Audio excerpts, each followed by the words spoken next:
Hello, welcome to Furious Driving, and today is the day, the most nerve-wracking day of 2022, and it's only just begun because we're going for the MOT.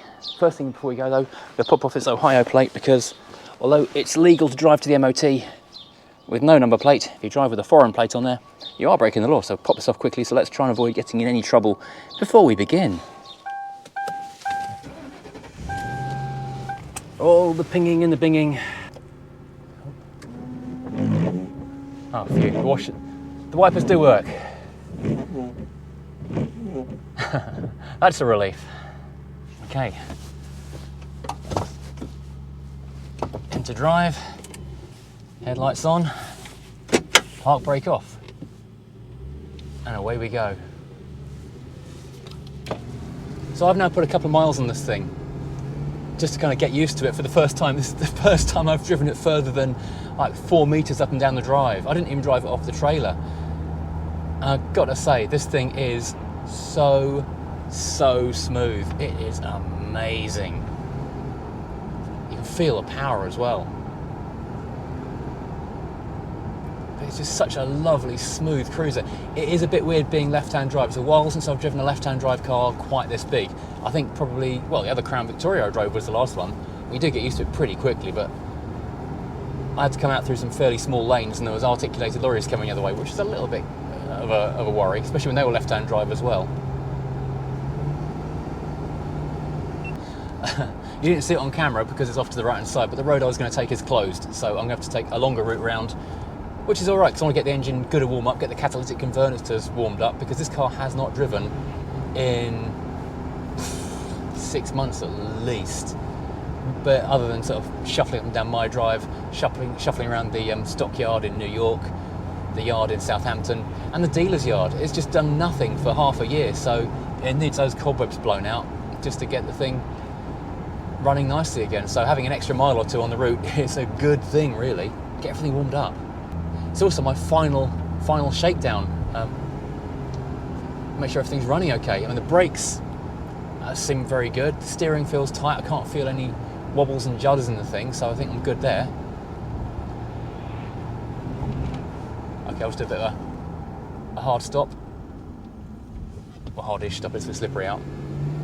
Everything seems to be pulling in a straight line. I couldn't feel one wheel binding and one wheel doing nothing, so I'm going to take that as a win. Right, so getting out of the 30 limit. Oh yeah, the first time I've been able to do that. Oh man, that's good. That noise is amazing. This is the dual exhaust system, obviously being the cop version. And I'm surprised how quiet it is though, but it has got a lovely growl to it. I'll turn the air conditioning on. The things I'm worried about on this car, the brakes. He's going to find a problem with the brakes not working properly because there's nothing I can really test that for on the drive. I'm worried that the handbrake isn't going to be working properly because, again, I can't test that particularly easily, and Americans tend not to use the handbrake. They just wang it in park and walk away. So it may not be working at all. It does work a bit, but you know, it might not be working enough. Thirdly, there's going to be a problem with the tail lights. There's going to be an issue with the front lights. He's going to find some corrosion that when I was just lying underneath it with the jack I couldn't see, but when it's on the ramp it's more visible. That's going to be a worry because it's a salt belt car. So, and finally, those indicators, because they are still running a bit fast. I was playing with those Amazon special resistors and I never got around to putting light bulbs in because that is a little bit jank. The electrician who came round, James from Advanced In-Car Solutions, he looked at the speed the indicators were running, said yeah, they are fast, but they should go through, maybe with an advisory. So it's a bit of a fingers crossed and a touching wood kind of a situation. I'll salute any magpies I see as well.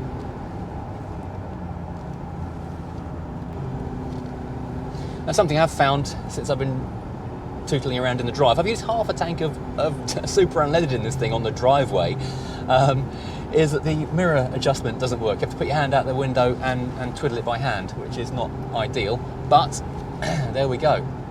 It's something to fix later on. It'd be boring if everything worked, wouldn't it?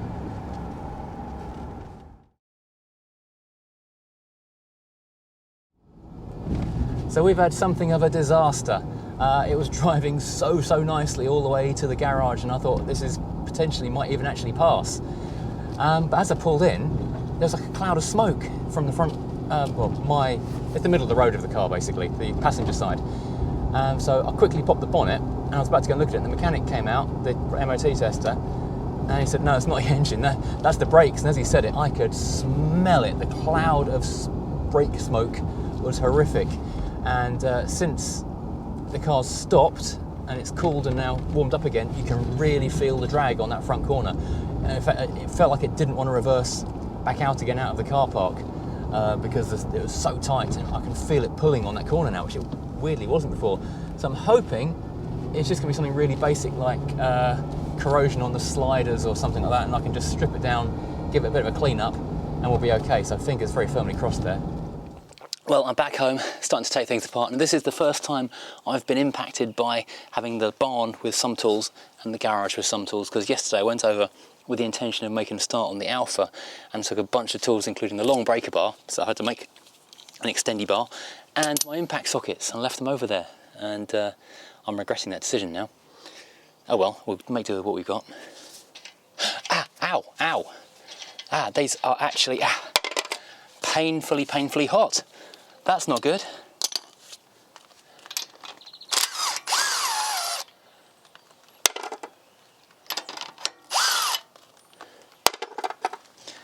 So let's take a look at what we've got here. Well, it's very standard, ordinary disc brake setup. It is literally painful to the touch. So I'll have to let it cool down for a few minutes before I can do anything, but at least it's all been heated up, so it should make taking everything apart relatively simple. So looking at this, we've got the two slider bolts, top and bottom. Flexi goes in just there. Shouldn't be too hard to sort out, I don't think. Yeah, I know I'm not using impact sockets because I left them all over at the barn because I thought I was going back there first thing this morning after the MOT. But hopefully these two bolts would impact off here easily enough not to cause me a great deal of heartache. If I can get it on there. That's not going to go on there. Damn.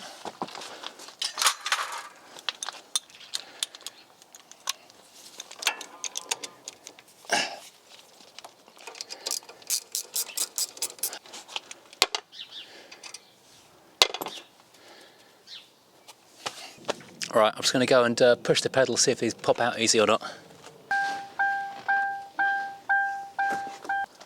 Okay, so that one is coming out. That one's doing nothing. Right, I'm just going to try and clamp this one back in again, see if this one goes in easy or not.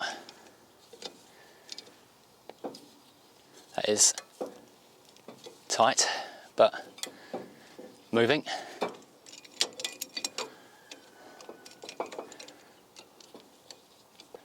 It's moved a little, it's freed off now, hang on.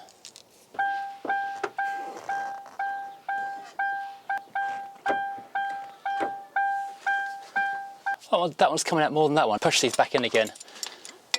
See how we go from there. So that one is hardly moving, and that one seems to be moving normally. No, they should come out evenly, shouldn't they? Ouch. Oh, I don't want to be having to bleed the brakes as well. That'd be a massive pain in the bum. Right, this time I'm going to try a new tack. I've cycled them through a couple more times, and this time I'm going to clamp this one so only that one can move, just see if that does free off and come out a little further.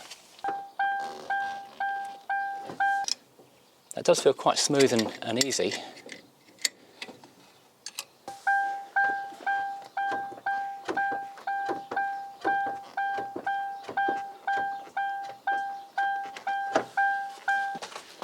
That seems a lot better now. I'm hoping this is all just because it's all just a bit bunged up basically, and just being freed off will do the trick of freeing it off. Otherwise I will have to go and ship over a new caliper from America, which is going to take weeks. Well, it'll take days if I pay the surcharge on the delivery, but right, you're going to laugh at this now. I've cycled this over and over and over again, and now the one that was stuck is coming out further than the one that wasn't. Let's do it the other way around now, and clamp the previously stuck one.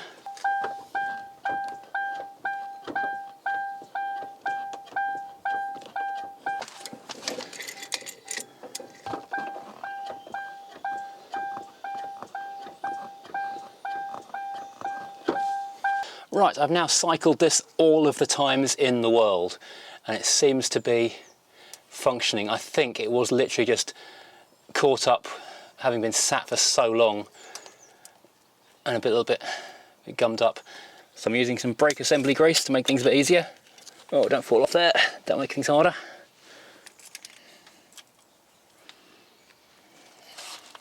Not copper slip brake grease, it's a different thing. I always get comments every time I do anything with brakes. Oh no, a gator gone on the drop link. That's a failure and advisory. Well, hopefully it'll be an advisory.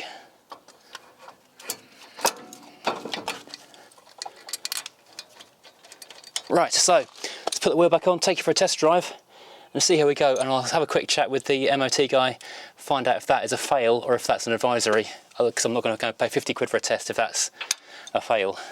Right, let's give this another test.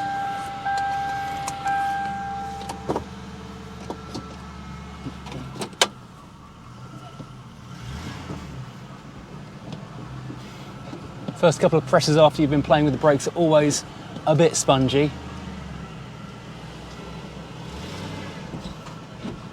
Feels sharp enough now. That's only in reverse.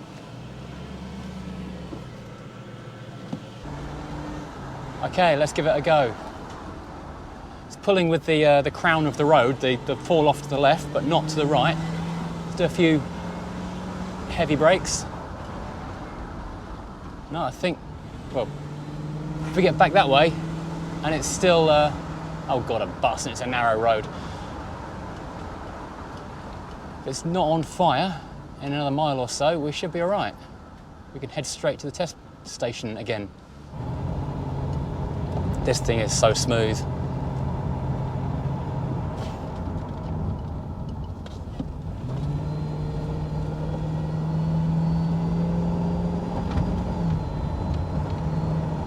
Oh, is that starting to drag again? I think it might be. Hang on. It's going to come to a full stop.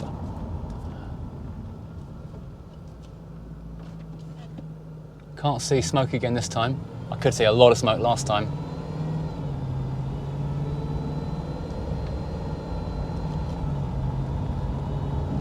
Oh no. I'm thinking I can feel pulling to the right again. I'm going to head home again and have a look at this one more time. Abandon test number 2. Well, actually, that feels cold now, so I think maybe we've done the trick. Well, I'll run it back up there for sure now, because I had been thinking maybe if it was binding again, I'd just order a new caliper and a drop link and just get it all done in one go.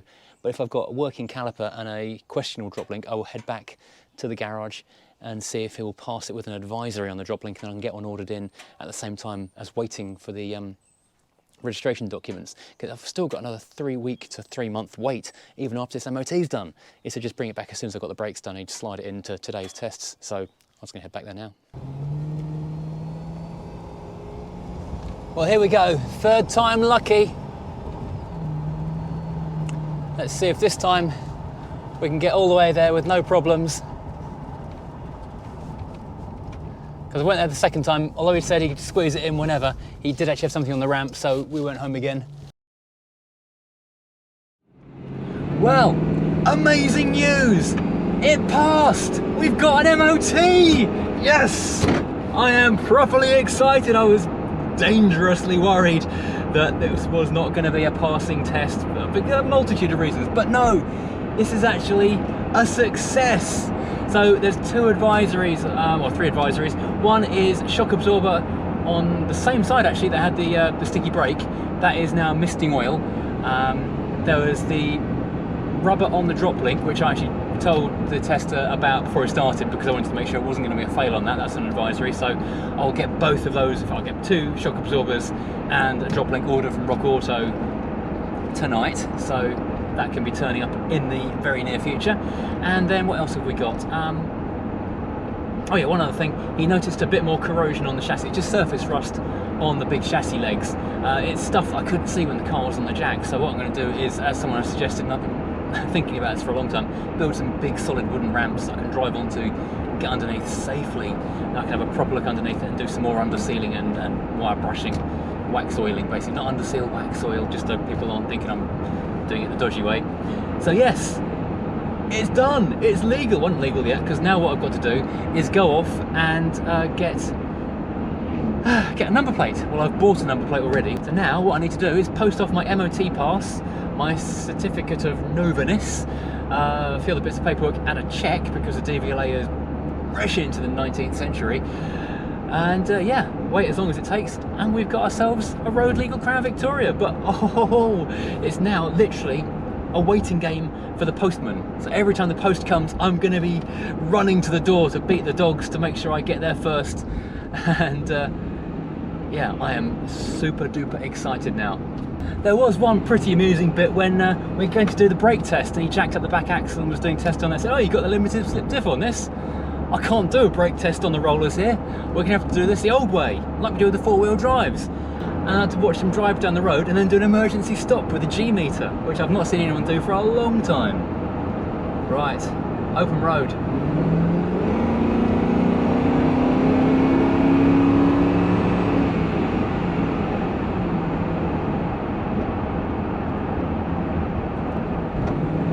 Noise this thing makes is just epic. I am so happy today. This day started off nervously, went weird, turned out all right, and now I'm just very, very happy. We've got a pass, and the day is pretty much complete now. My life is complete, well, almost. My world is now a very happy place. I'm going to leave this and take the long way home, as long as I can stretch the drive back home. And say thank you for watching. I hope you've enjoyed this, and thank you for wishing me luck and I hope your positive vibes. And now we've got a legal, about to be registered Crown Victoria. Thank you for watching. If you've enjoyed this, please do hit like and subscribe as always. And if you want to support the channel, then do please consider hitting the Patreon or channel membership buttons. Today's gone so well, I may as well ask now. Thank you for watching. I'll see you again soon.